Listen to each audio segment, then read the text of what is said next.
Meus irmãos, vamos ler esse texto. Amós 6, versos de 1 a 6.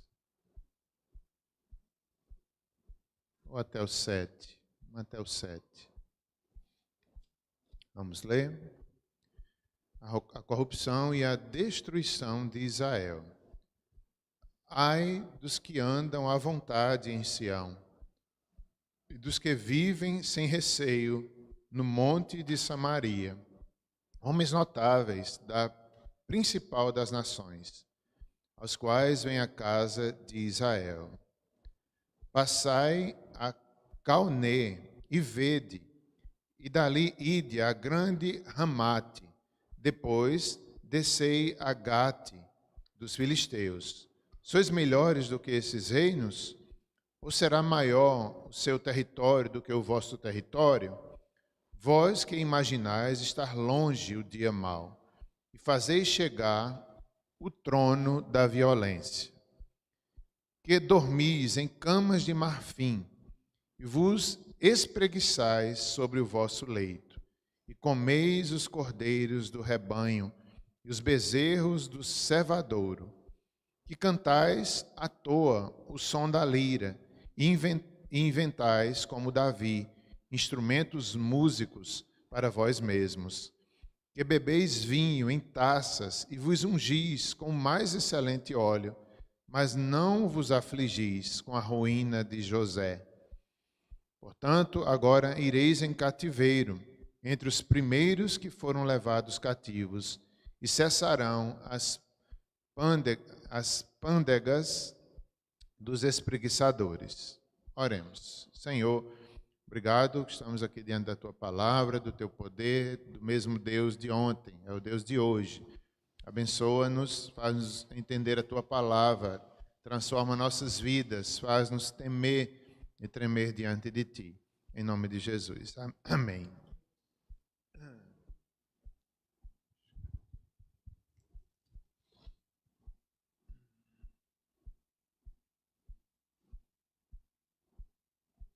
Antes de entrarmos no capítulo 3, propriamente dito,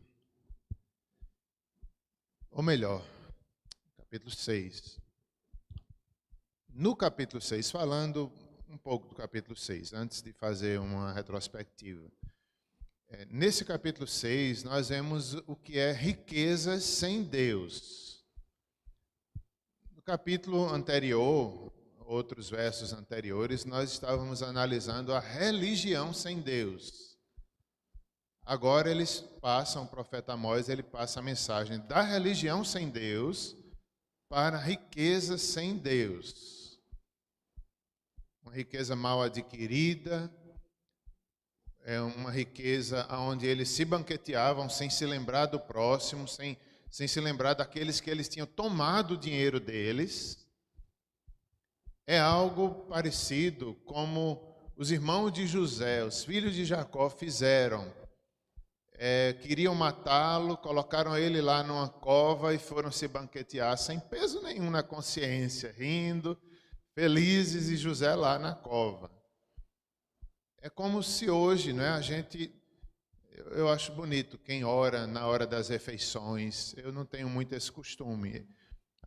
Eu oro, normalmente eu oro porque eu me lembro de quem ora, me lembro de Simone, que ela gosta demais de orar agradecendo pelo pão de cada dia. E isso faz lembrar meu sogro, que ele até chorava na hora que ia agradecer pela refeição, ele se emocionava tanto. Abençoa quem não tem. Eu acho bonito. Então, essa consciência. Eles não tinham essa consciência, esse temor. Eles não se lembravam nem dos outros, de quem não tinha. Eles queriam, não se lembravam nem o mal que estavam fazendo. Tinham tomado o dinheiro dos outros, estavam se banqueteando, comendo melhor, não pelo trabalho honesto, mas não estavam nem aí. E isso indignou a Deus, isso era uma abominação para Deus. Aí chegou o dia do cativeiro, chegou o dia que Deus veio puni-los, porque eles não estavam fazendo justiça. O problema não é a riqueza mal adquirida. também as suas festas, né? Nós vimos no capítulo anterior falando sobre o culto, né? A música no culto, que não era agradável a Deus. As solenidades dele, os cultos públicos, o dia do Senhor, eles cantavam a música certa, a teologia certa, mas Deus não estava se agradando. Era o lado religioso deles. Agora é o lado social, as músicas sociais deles. Eles inventavam, criavam músicas só para o Deus dele, o prazer dele, para a comida, a glutonaria. Comiam e bebiam enquanto cantavam aquelas canções vazias. As festas deles, o vinho do melhor, o perfume do melhor, e não se lembrava que o pobre estava passando fome. Eles dormindo em camas de marfim e os pobres em esteiras, porque eles tinham tomado o dinheiro dos pobres. E Deus estava vendo, o problema era esse.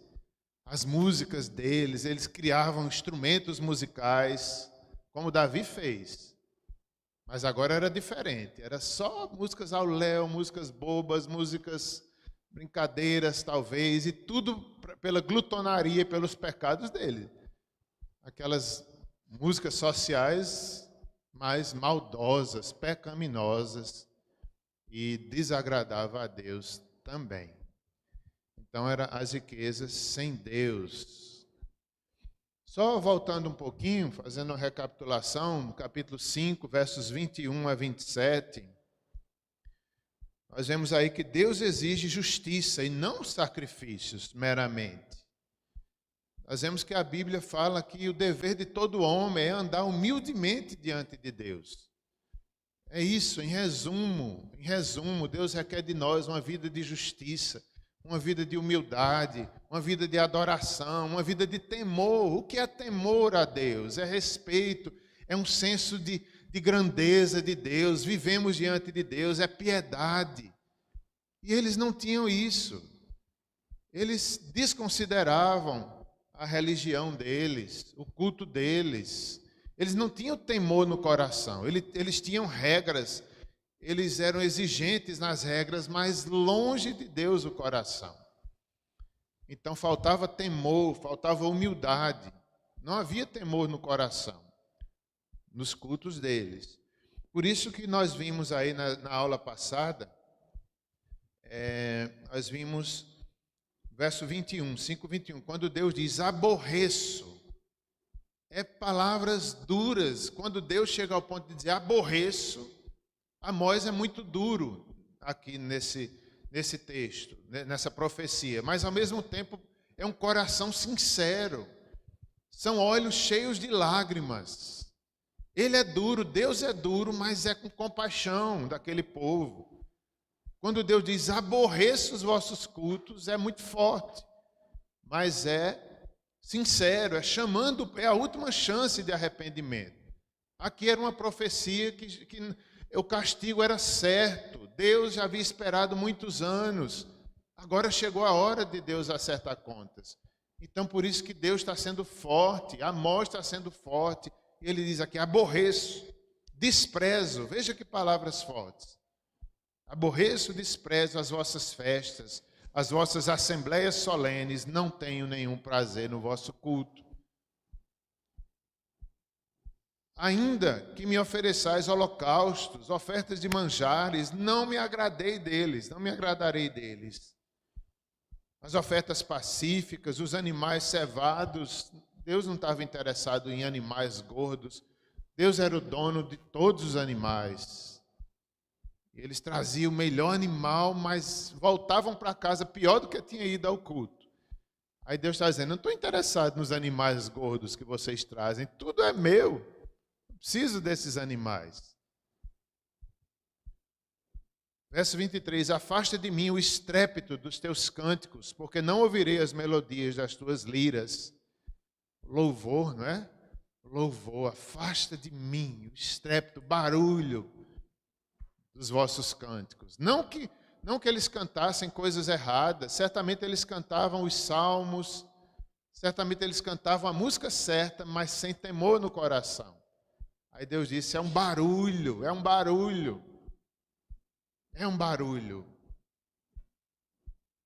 as liras. Antes, corra o juízo. Deus queria que eles fossem justos, vivessem uma vida de justiça. A justiça como ribeiro perene. Buscar em primeiro lugar o reino de Deus e a sua justiça. Eles não estavam fazendo isso. Eles desviavam o dinheiro, os juízes eram iníquos, subornavam, roubavam os pobres. E Deus dizia, não adianta o vosso culto, não adianta cantar salmos. Cadê a vida de justiça de vocês? Verso 25, apresentaste-me vós, verso 25, sacrifícios e ofertas e manjares no deserto por 40 anos, ó casa de Israel. E assim vai. Vamos entrar no capítulo 6. Capítulo 6, como já vimos, é o perigo da riqueza sem Deus. Tudo sem Deus, como diz Eclesiastes, é um perigo. A religião sem Deus é um perigo. A riqueza sem Deus é um perigo. O estudo sem Deus é um perigo. Tudo na vida. A riqueza, a grandeza, o poder sem Deus. Com Deus tudo pode ser maravilhoso. Com justiça, com honra, com trabalho, pode ser maravilhoso. Agora, sem Deus tudo é vaidade, como diz Eclesiastes. Como disse Salomão, que provou tanta coisa desse mundo e viu que era vaidade. Como bola de sabão. No final é um vazio, no final estoura, no final a gente fica procurando e para que serviu? Para que serviu? Tudo foi vaidade. Agora, com Deus, tudo tem sentido.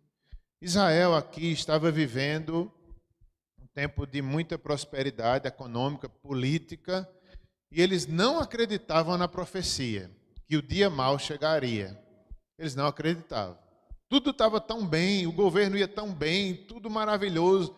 E o profeta dizendo, vai chegar, Deus não está se agradando de vocês.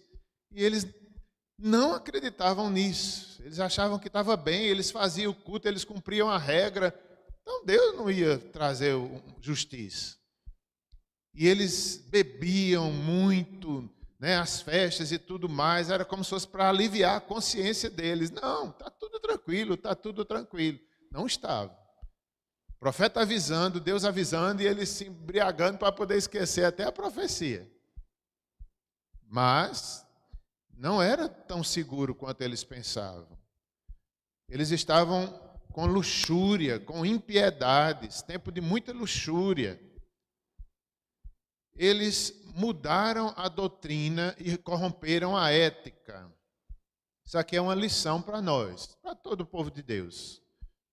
Vejam só, eles mudaram a doutrina e corromperam a ética. Era um tempo de relativismo, era um tempo de muito misticismo. Eles acreditavam, né? Não, basta ser religioso, basta oferecer o sacrifício, basta você ser uma pessoa religiosa, está tudo bem. Estava errado. Estava errado, não basta ser religioso. Não é só, Deus não se engana com a nossa religião. Então, eles mudaram a doutrina e aí começou a mudança na ética dele, a moral decaiu. E é isso que acontece ainda hoje, todos os tempos.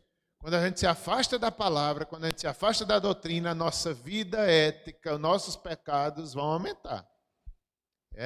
Sempre foi assim. Pecados deles são contemporâneos, iguais aos de hoje. Quais eram os pecados? A opressão dos pobres pelos ricos, o suborno da justiça, o engano dos inocentes, a impureza moral e a hipocrisia religiosa. A gente vê hoje, sempre acontece isso. Tem tempos que é mais. Mas nessa época era muito. Hoje nós temos pecados semelhantes. Os versos 1 a 6 mostram que ele, Amós, um homem vindo lá, digamos assim, do interior, não passou nem pelas escolas de profetas, mas Deus o usou.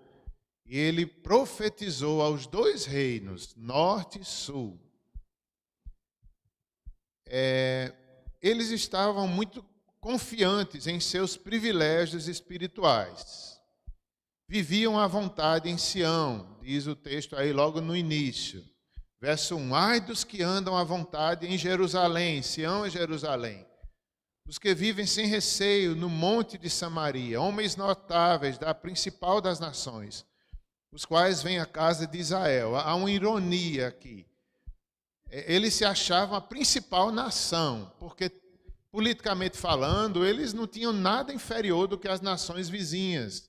Eles tinham chegado tão bem, o avanço político, o avanço econômico, então eles estavam gloriosos. E isso enganou Israel. Eles se achavam até melhores do que as outras nações. No caso de Samaria, eles chegavam ao ponto de dizer que era a cidade melhor da terra, de tão linda, num alto monte, castelos rodeando, segurança. Tanto é que a Assíria, para poder tomar Samaria, passou 3 anos rodeando, de tão bela, de tão segura que ela era. Isso gerou nós somos invencíveis, nós somos a melhor nação da terra. Era engano. Aí tem uma ironia aqui do profeta, né? Principal das nações. Não era uma ironia. Eles que se achavam. É o pecado do orgulho, quando a gente se acha melhor do que os outros. Ai dos que vivem à vontade em Sião, ou seja, eles estavam muito à vontade, não tinham medo de nada, tinha paz total, entre aspas, né? Então eles viviam muito à vontade, tudo, não faltava nada, não faltava vinho, não faltava cama de marfim. Que tempo bom, mas Deus dizia, não está nada bom. Homens notáveis da principal das nações, né? Os homens notáveis, os juízes, os políticos. Os políticos chegavam ao ponto de dizer, está tudo bem, gente, nada vai piorar não, é um tempo bom demais. E o povo acreditava. Então, isso é um perigo, meus irmãos, quando nós temos essa confiança nos nossos privilégios espirituais. Às vezes a gente tem essa confiança. Eu sou crente, eu sou eleito. Está tudo certo, estou salvo para sempre. Então, não preciso temer e tremer diante de Deus. Eu não preciso viver uma vida santa todos os dias. O culto é de qualquer forma, a vida é de qualquer forma, porque eu estou salvo. Sou filho de crente, sou povo da aliança. Era esse engano que eles estavam aqui. Eles sabiam que eles eram o povo da aliança. Lá em Gilgal, um dos santuários que eles visitavam, faziam até aquelas peregrinações religiosas em Gilgal, em Betel. E era uma peregrinação vazia, sem Deus. Visitavam os lugares que Deus tinha agido, em Betel, em Gilgal. Mas visitavam sem Deus no coração. Veja só que tempo difícil. Visitavam os lugares que Deus havia agido, mas só por dinheiro, só por política, só para juntar gente, só para aparecer. Era uma falsa segurança. Não adianta. Na verdade, a nossa peregrinação é rumo a Deus. É Deus sabe o nosso coração. Não adianta visitar lugares santos. É aqui dentro, é Deus conhece a nossa intimidade. Nós não podemos nos enganar como eles se enganaram. Eles tinham uma confiança em seus privilégios espirituais. Viviam à vontade demais em Sião. Pensando por serem o povo da aliança, nenhum mal lhes alcançaria. Transferiram sua confiança em Deus para o templo, de uma pessoa para o rito, né? Muitas coisas que eu estou falando aqui, irmãos, é baseado no comentário de pastor Hernandes. É bom que se diga isso. Então, são palavras de pastor Hernandes, quando ele diz aqui, eles transferiram a confiança em Deus para o templo. Se eles iam ao templo, estava tudo bem. Se eles visitavam os santuários, estava tudo bem. Não está tudo bem. A nossa confiança é em Deus, não é na religião, não é no templo, não. Tudo faz parte, mas é secundário. Sem Deus, tudo é vazio. Transferiram também a confiança de uma pessoa para um rito. Tiraram a confiança em Deus e colocaram no ritual. Isso é muito comum hoje. Quantas vezes a gente vê as pessoas visitando, né, cidades religiosas, caravanas e ritos, foca mais no rito, foca mais no local do que em Deus, vira idolatria. E isso aconteceu dentro do povo de Deus. A gente tem que ter cuidado, porque não podemos colocar confiança no rito, mas em Deus. Israel tinha se tornado próspera e poderia se imaginar a primeira das nações. Eles usavam seus privilégios espirituais para justificarem seus pecados, em vez de resplandecerem como luzeiros no mundo. Isso é tão triste, não é? Eles usavam as bênçãos espirituais que tinham para justificar os seus pecados. Ou seja, eles voltavam das peregrinações, voltavam do culto piores e iam fazer piores do que antes. Em vez de resplandecerem como luzeiros para os povos, para os vizinhos, eles faziam piores do que os vizinhos. É triste. Confiantes em sua posição geográfica, era outro pecado deles. O que significa isso? Eles olhavam para o território de Israel, Judá, Jerusalém estava num lugar muito bonito, né, no monte, entre as montanhas, então tinha muros cercando. Samaria, da mesma forma, no Reino do Norte, era a capital do Reino do Norte, segura, bonita, cidade maravilhosa. Então eles confiavam nisso. Igual a igreja lá de Laodiceia, em Apocalipse, achava que estava tudo bem. Aí, nós somos ricos, nada nos falta. Aí Deus diz, vocês são pobres, miseráveis e nus. Era o mesmo pecado aqui.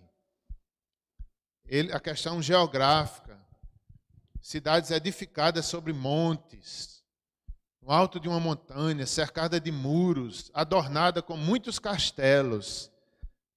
Veja, imagina que cena, a cidade lá em cima, segura, com muros, com castelos. Certamente esses castelos eram segurança, exército. Então eles estavam inabaláveis, achavam, era uma falsa segurança. E o profeta dizendo, o mal vem, Deus vai disciplinar vocês. E eles diziam, não, está tudo certo. Tá não.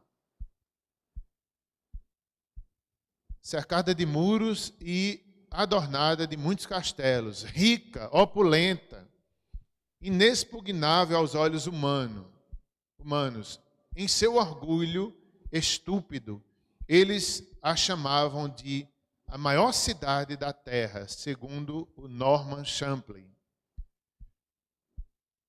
Confiavam na posição geográfica, poderio econômico e militar. O rei, como já disse, o rei da Síria não pôde tomar essa cidade antes de 3 anos de cerco. Está em 2 Reis 17, 5-6. Não devemos colocar nossa confiança nos homens eminentes, nem nos altos montes, mas em Deus. Salmo 121, verso 1. É interessante aqui, meus irmãos. Eles se achavam melhores que os vizinhos. Como disse o pastor Hernandes, eles cantavam grandioso és tu, olhando para o espelho. Eles se achavam. Imagina, você cantar grandioso és tu, em vez de ser para Deus, era para eles mesmos. Cantar grandioso és tu, olhando no espelho. Não, cantamos para Deus, grandioso és tu, não é para nós mesmos. Era o pecado da presunção, perigoso, baseados em mentira, orgulho, e leva a confiar em outra coisa senão em Deus. Nós podemos cair nesses pecados também, meus irmãos. Pecado da presunção, né? Achar que estamos seguros, somos salvos, somos crentes, está tudo sem engano, porque baseia-se em mentira que nós mesmos acreditamos, nas mentiras que o nosso coração diz e a gente acredita. O perigo é esse. A gente se envaidece de nós mesmos e enganoso é o coração e a gente cai no nosso próprio coração. O perigo é esse, porque vem de dentro de nós. Vem de fora também, mas muita coisa vem de dentro de nós. Perigoso. Passamos a confiar em outra coisa senão em Deus. E aqui é uma questão política envolvida, não é? Que é um pecado que eu acho que a gente tem corrido muito risco de cair, essas questões políticas atuais, a gente confiar em homens, seja de um lado político ou seja de outro. Eles caíram nisso. Tiraram a confiança de Deus e confiaram em promessas, em especialistas políticos. Aí pecaram. Eles tinham alcançado o apogeu político e econômico.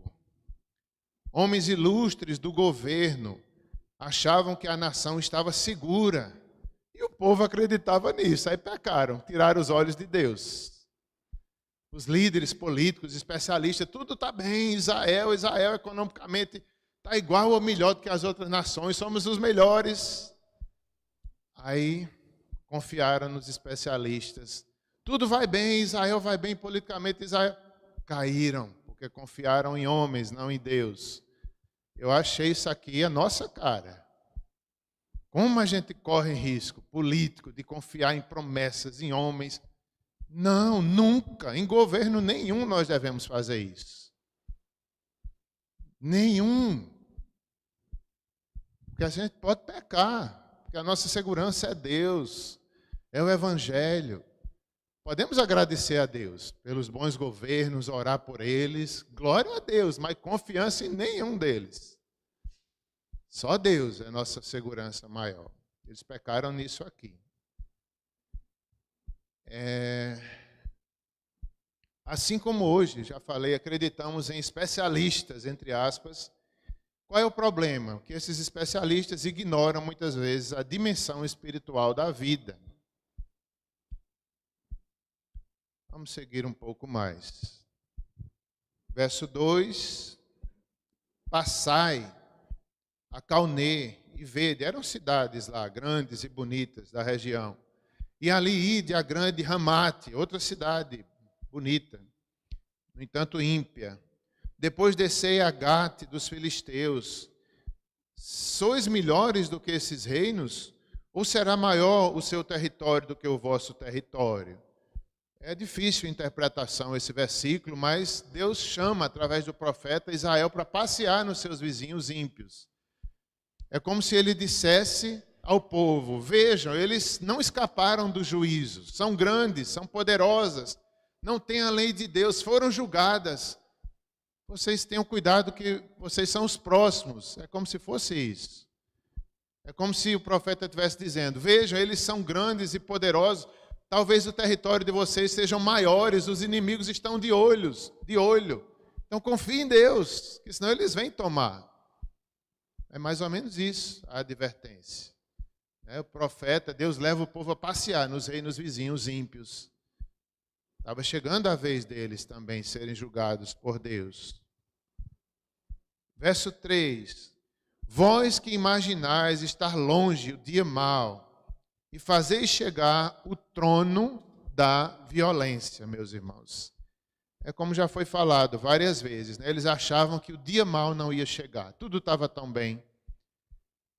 E o profeta dizendo: não está bem, Deus vem. O culto não está bem, a vida de vocês não está bem, Deus vai julgar. E eles não acreditavam.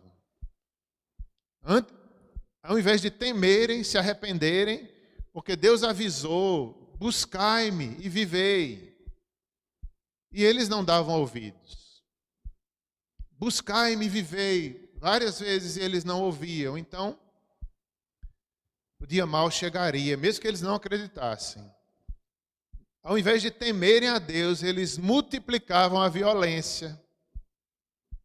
Ao invés de temerem a Deus, ficavam piores, faziam mais injustiça, faziam mais pecados, bebiam ainda mais e multiplicavam as riquezas de forma injusta ainda mais, a violência.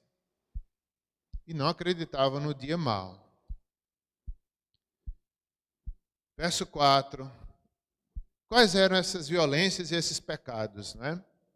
Dormis em camas de marfim e vos empreguiçais sobre o vosso leito, comeis os cordeiros do rebanho e os bezerros do cevadouro. Eram alguns dos pecados, né? Eu não entendi bem se essas camas de marfins eram literais ou significava apenas um símbolo de de camas bonitas, enfeitadas, grandiosas, ricas camas, ou se de fato era de marfim. Eu não entendi bem. Mas não sei se era bom dormir numa cama de marfim, não. Dura demais, sei lá. Ou então, o colchão devia ser mole, né? Não sei. O fato é que eram camas luxuosas demais. Não que a gente não possa ter uma cama luxuosa. Não há problema. O problema é como foi adquirido. O problema é que não está se lembrando do que está na esteira. O problema não é a cama nossa.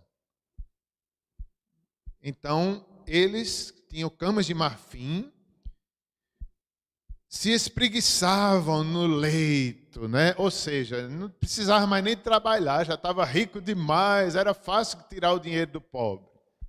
Eles se espreguiçavam, uma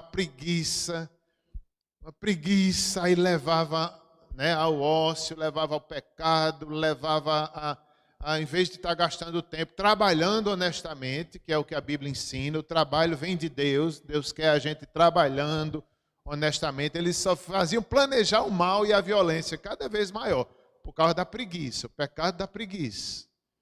Deus nos chama ao trabalho, Deus nos quer trabalhando, cuidando da nossa família, da nossa igreja, do nosso trabalho de forma honesta. É Deus que nos quer assim. Ele está se revelando enquanto a gente trabalha, Ele está abençoando a gente, Ele está mostrando a sua provisão, nos alegramos com os feitos, com a cultura, com a criação de Deus. Deus nos quer assim, nos movimentando honestamente na sociedade. Que Ele vai se revelando no nosso trabalho, na nossa vida, no amor ao próximo. Isso é a vida para a glória de Deus. Eles não, ficavam em casa se espreguiçando, não precisavam mais nem trabalhar honestamente. Era o pecado. Deus estava vendo. Comeis os cordeiros do rebanho, os bezerros cevados. Meus irmãos, a comida deles era muito boa. Nada contra comer bem. Quem pode, não tem problema. A questão é que era, como sempre, de forma injusta e da forma equivocada, né? Eles cevavam aqueles bezerros, aqueles animais gordos, bonitos, e era muita fartura. E eles olhavam isso como prova da bênção de Deus. Deus está conosco, é Deus que está dando, mas não era Deus que estava dando. Eles olhavam assim, está vendo que Deus está com a gente, que Deus está dando uma prosperidade a gente, então Deus está com a gente. Não era. Era uma falsa prosperidade. Eu só me lembrei aqui dos perus, né? Que às vezes a gente engorda para o Natal. Era mais ou menos assim, eles servavam ali os animais, não tem problema em fazer isso, da forma correta. Aqui é porque eles estavam longe de Deus. Verso 5, cantais à toa, ao som da lira, e inventais, como Davi, instrumentos músicos, para vós mesmos, meu Deus do céu. O problema era que o culto era para eles, as diversões eram para eles, eram para o pecado da glutonaria. O pecado era esse, eles tiravam Deus. E vinha os deuses deles. Davi criava instrumentos musicais, compôs vários louvores a Deus. Que diferença era para Deus. Até a riqueza que Davi tinha também riquezas, era para Deus. Aqui não, não era para Deus, era para eles mesmos. Os instrumentos, as músicas certamente tolas, músicas que tinham como centro o homem. Instrumentos músicos para vós mesmos. O problema é quando é para nós mesmos. Quando a gente tira Deus do foco, aí é para nós mesmos. Quando é para nós mesmos, é o problema. Davi fazia para Deus, aqui eles faziam para eles mesmos. Nós vemos aqui, alguns comentaristas mostram, o próprio Hernandes fala sobre o poder da música. Poder da música, né?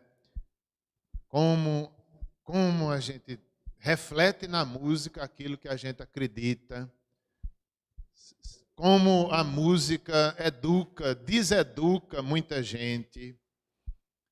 Chega ao ponto de alguém dizer assim que dê-me os músicos, mais ou menos assim, parafraseando, dê-me os músicos da nação que eu não me importo com quem fazem as leis. Veja a importância da música. Porque através da música muita maldade chega, tira o foco de Deus, coloca o foco no homem. Era pecado aqui. E por isso que na igreja também, a música da igreja, também nós podemos pensar sobre a música da igreja.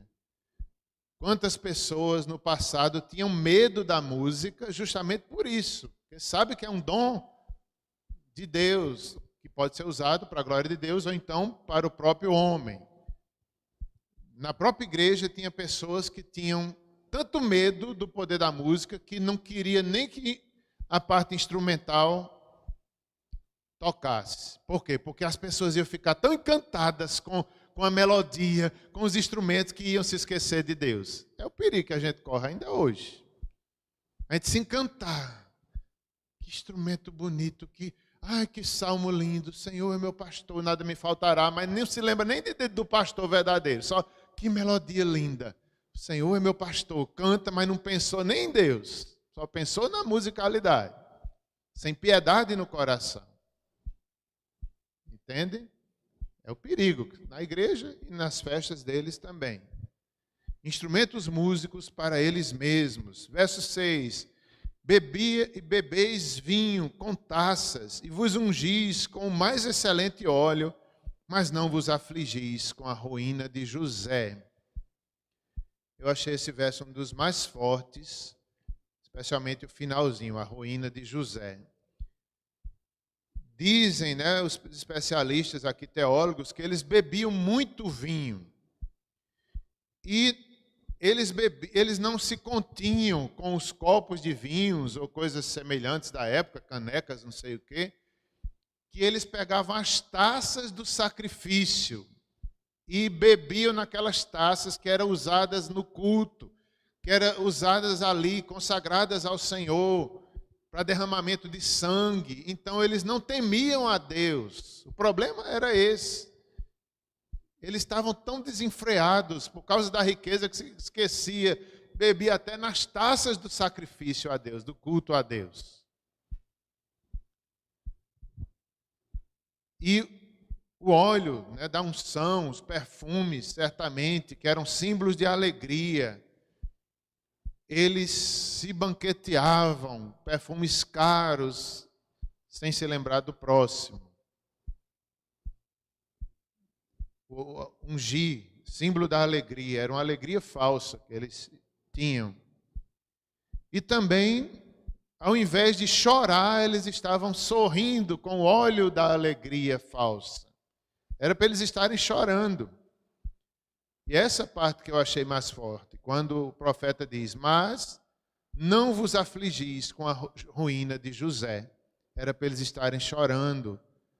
José, as tribos, os descendentes de José, era justamente onde estavam os santuários, Betel, Gilgal, e agora estavam longe de Deus, a espiritualidade estava terrível.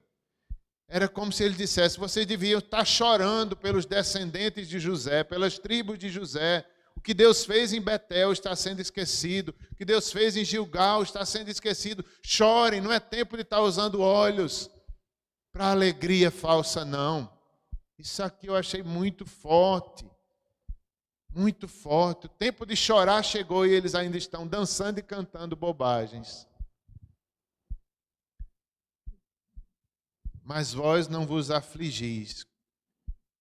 Isso é tão importante, meus irmãos.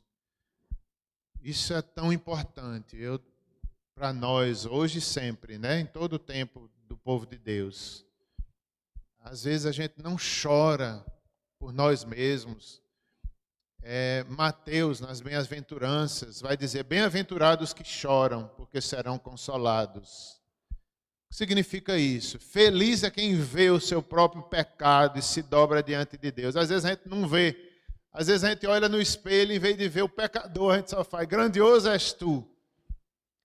A gente deveria chorar por nós mesmos. Feliz é quem percebe a sua pecaminosidade. Bem-aventurado é quem vê o seu próprio coração. Feliz é quem chora também pelos pecados dos outros. Feliz é quem se compadece, é quem vê e se compadece, é quem vai buscar a dracma perdida, né, Clênia? Feliz é quem chora pelo pecador e vai lá varrer a casa como uma mulher. É difícil buscar a dracma perdida, dá trabalho. A gente mela as mãos, a poeira mela nosso cabelo, a lama cobre o nosso joelho. É difícil buscar um pecador. Como é difícil que a gente se envolve, a gente fala com pessoas desagradáveis, é tão difícil buscar uma dracma perdida. Bem-aventurados que choram. O tempo de chorar chegou e eles não choravam. Amós tinha palavras duras, como já falei outra vez, mas que brotava de um coração sincero e lágrima nos olhos. Várias vezes Amós pede ao povo que dê ouvidos à palavra de Deus. Será que nós temos lágrima nos olhos para se compadecer? Eles não tinham. Eles estavam se banqueteando, se alegrando, em vez de estar chorando por Betel, chorando por Gilgal, chorando porque o cativeiro vinha. Não estava nem acreditando. Estava nem acreditando. Ele chora, Amós chora, a queda política de Israel. Ele chora a cegueira espiritual de Israel. Ele chora a corrupção moral de Israel. Meus irmãos, será que se a gente colocar isso para nós, será que nós choramos questões políticas? Ou será que colocamos nossa esperança no lugar errado? Será que nós choramos a cegueira da igreja? Nossa mesmo, não é dos outros, não é nossa mesmo, olhando no espelho. Bem-aventurados somos, se assim fazemos. Amós chora a corrupção moral de Israel. Devemos chorar por nós, por nosso país, por nossa família. Isso é tão profundo. Chorar. Muitas vezes é o fruto do avivamento. Quando Deus nos aviva, temos essa consciência de Deus, que vivemos para Deus, queremos uma renovação espiritual. Às vezes vem o choro. Aí é que Deus abre nossos olhos, a gente vê como a gente estava longe, igual a Israel. Deus nos dá esse avivamento. Senhor, aviva a minha espiritualidade, aviva a Deus, o amor a Deus. A religião verdadeira é o amor a Deus, é a sinceridade por meio de Cristo. Se Deus nos dá um avivamento desse, devemos desejar. Eles estavam precisando disso e não viam. Buscai e vivei, eles não queriam. E o profeta chorando. Nós devemos chorar por nós mesmos. Buscar a Deus era a solução. Buscar e vivei. Meus irmãos, como é bom buscar a Deus de todo o coração. É tão bom, irmãos, é tão bom. Eu desejo isso para a minha vida e desejo para cada um de vocês. Busquem a Deus, mais do que busca a religião, mais do que busca a riqueza. É a nossa intimidade com Deus. Buscai a Deus e vivei. Buscar-me-eis e me achareis quando me buscardes de todo o vosso coração. Isso é individual, é cada um por si. A igreja estimula, a igreja ensina, a igreja faz o que nós estamos fazendo aqui, chama ao arrependimento, mostra a realidade, mas a resposta é cada um que vai dizer: eu quero mais de Deus, eu não quero colocar a minha confiança no lugar errado, tudo em breve passará, os reinos passarão. Isso aí é cada um que vai aplicar na sua vida. Cada um vai dizer: aviva-me, Senhor, aviva-me, eu quero é Deus, não quero mais nada desse mundo, não. Toda riqueza vai virar pó. Tudo vai virar pó, os céus se desfarão, o Senhor fará nova todas as coisas. Então, isso é pessoal, cada um pensa em si. Cada um pensa em si. O chorar, não é o fato de chorar. Chorar por chorar também não adianta, não. Deus não se engana nem com nossas lágrimas. É o coração. Chorar por chorar não adianta também. Mas significa arrepender-se, temer, entender e praticar. É tão bom quando Deus nos dá, assim, tempos de refrigério, tempos de avivamento, como Abacuque, né? Aviva a tua obra, Senhor. Aviva a tua obra, Senhor. Nós devemos desejar esse avivamento, buscar a Deus. E muitas vezes o resultado disso é buscar a dracma perdida. Deus nos aviva e depois nos envia para as dracmas perdidas. Primeiro ele faz a obra em nós, depois agora vá buscar a dracma. Pega a vassoura, vá varrer a casa. Buscar a Deus era a solução. Não devemos nos impacientar com a paciência de Deus. Eu achei isso aqui também maravilhoso, né? Às vezes a gente fica impaciente porque Deus é tão paciente. Deus é tão paciente que eu não aguento a paciência de Deus. Já teve gente que disse isso comigo. Tu é tão paciente que eu perco a paciência contigo. Né? Paciente que eu perco a paciência, só te ver.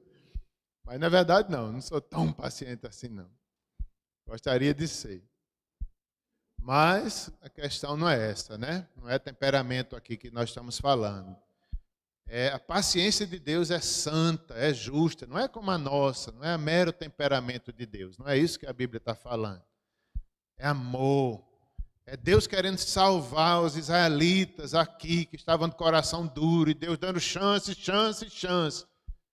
Por 4 vezes me calei, por 3 vezes, por 4, agora não tem jeito. Então é Deus tendo paciência com aqueles israelitas que precisavam se converter, precisavam se arrepender. No tempo de Noé, Deus teve 120 anos de paciência. Aqui em Amós, foi mais ou menos 200 anos Deus pelejando, avisando, chamando o povo. Até que não teve mais jeito. Veio a Síria e houve destruição do reino do norte. Não teve mais jeito. Foi uma destruição total e final do reino do norte da Samaria. Mas Deus passou muitos anos avisando. Não é igual hoje, a volta de Cristo. A gente acha demorada, porque Jesus não voltou ainda. Ai, meu Deus do céu, se fosse hoje, Deus destruir logo os ímpios.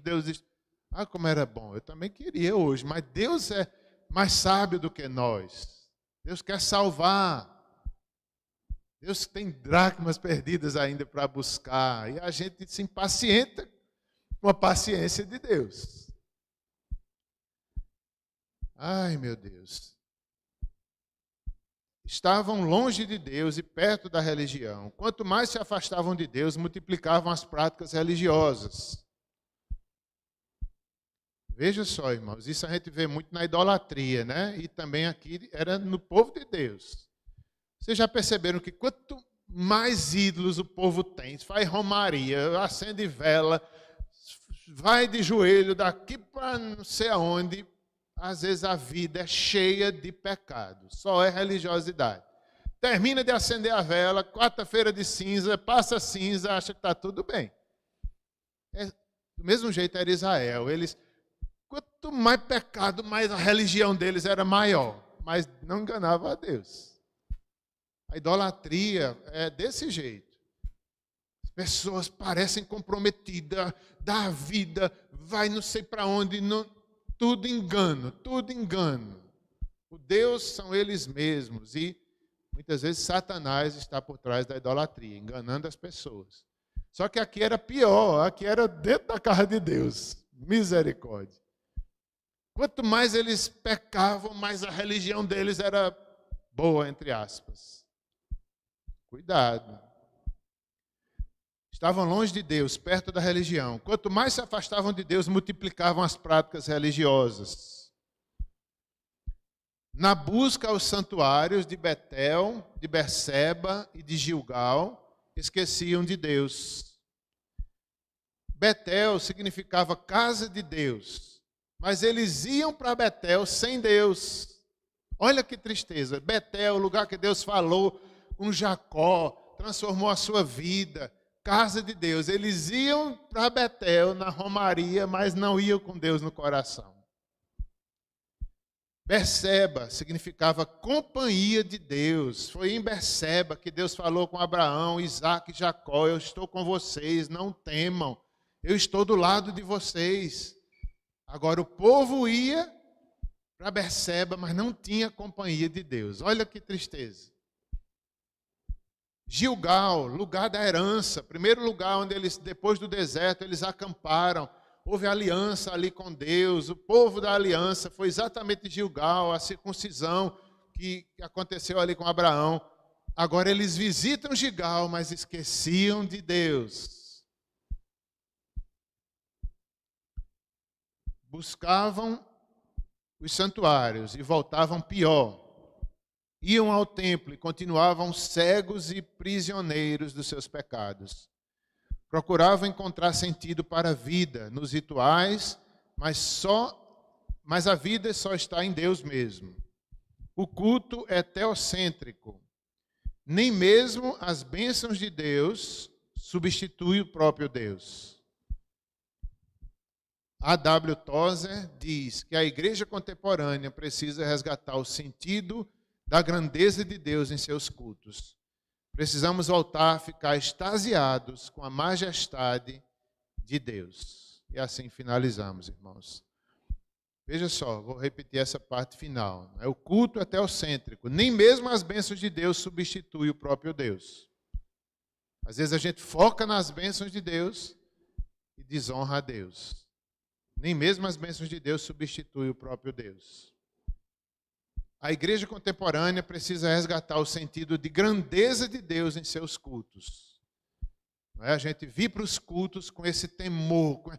É o Deus grande, é a Deus que estamos adorando. Essa reverência, esse temor, o foco certo na vida, no culto, em tudo, não é só no culto. O senso de grandeza, estamos aqui diante de Deus, não é no homem. Estamos focados no Senhor, nossos olhos estão nele. Precisamos voltar a ficar extasiados diante da majestade de Deus. Os salmos falam sobre isso, quando o homem fica extasiado diante do poder, da beleza de Deus. Os evangelhos também, quando Jesus curava, pregava, a Bíblia diz que as multidões ficavam extasiadas com Jesus, admiradas. É assim que Deus nos quer também, sem perder o primeiro amor, um foco correto em Cristo, em Deus, todos os dias da nossa vida. Que Deus nos ajude. Vamos fazer uma oração. Senhor, a tua palavra do Antigo Testamento é para nós também, Senhor, hoje. Todo exemplo, toda a vida do teu povo serve como advertência, que nós possamos conhecer-te mais, conhecer a tua palavra, o teu poder, a tua fidelidade, Senhor, e temer. Diante disso, nós pedimos perdão dos nossos pecados. Diante disso, nós pedimos, aviva a nossa vida, Senhor. E possamos ter esse senso de grandeza, de santidade, de ter uma vida religiosa, mas também uma vida prática do dia a dia, justa, honesta. Uma vida todo dia, toda hora diante de Deus. Deus está vendo, Deus não se engana com os nossos santuários, Senhor, com o nosso templo, com nossa música. Ajuda-nos, ó Pai, ajuda-nos. Dá-nos lágrimas, Senhor. Dá-nos lágrimas por nós mesmos. Dá-nos lágrimas pelos perdidos. Ó Senhor, aviva a Tua obra em nós. Tem misericórdia, Senhor. Não possamos nos acostumar com nossos privilégios espirituais. É enganoso, é orgulho. Ajuda-nos, ó Deus. Obrigado. Dá-nos o restante de dia abençoado. Faz isso não só conosco, mas só com teu povo em toda a terra. Nossa segurança está somente em ti. Em nome de Jesus, nos ajuda. Amém.